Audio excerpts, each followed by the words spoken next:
Para você, essa cena aqui foi desrespeitosa? Tem se gerado muita repercussão sobre a representação que a cerimônia de abertura fez sobre esse quadro aqui de Leonardo da Vinci, A Última Ceia, né? Por representar drags, gays, pessoas negras e por aí vai, como uma blasfêmia, uma heresia à igreja. Mas vamos entender primeiro a obra de arte, o que ela representa. Ela surge no século XV, financiada por um duque de Milão, para colocar na igreja Santa Helena delle Grazie. Diferente do que muita gente acredita, isso não é uma obra inédita. Na época, no século XV, era comum representar a Última Ceia. Por isso que Leonardo da Vinci ele tenta fugir os padrões da época. Isso aqui não é o momento, de fato, da Última Ceia, deles estarem ceando, como era representado em outras obras de arte na época, que era comum. Aqui nós temos, então, a figura de Jesus contando que alguém iria o trair naquela noite. Então, essa cena da Última Ceia, na verdade, não é sobre a ceia. É sobre Jesus falando que um dos seus discípulos vai traí-lo. Outro ponto importante é sobre o pintor, Leonardo da Vinci. Primeiro, ele era gay, ele era ateu, e ele só fez a obra porque ele recebeu para fazê-la.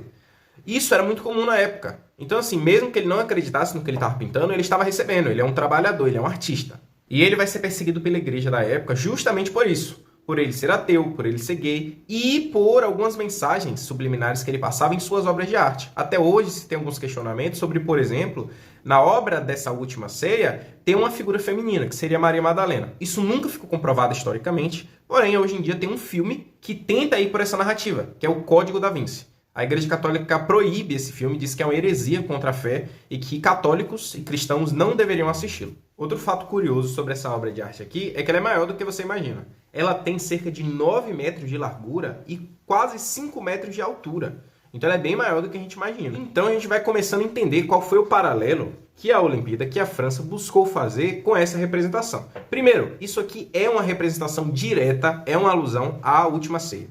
Não tem como dizer que não. A gente tem essa figura aqui, que é uma figura grega, é uma representação de Dionísio, para falar um pouco sobre o surgimento das Olimpíadas, que é na Grécia Antiga e por aí vai, o deus das festividades. Aqui no fundo, nós temos drags, negros, gays, pessoas gordas. E por que isso? São pessoas que atualmente são perseguidas também pela igreja. Então, por esse motivo, na minha visão, as Olimpíadas buscou representá-los para fazer referência a Leonardo da Vinci, que também foi perseguido pelo que ele era. E não necessariamente eles buscaram ali desrespeitar a fé cristã. Então eu deixo o meu questionamento. Para você, essa cena aqui foi desrespeitosa?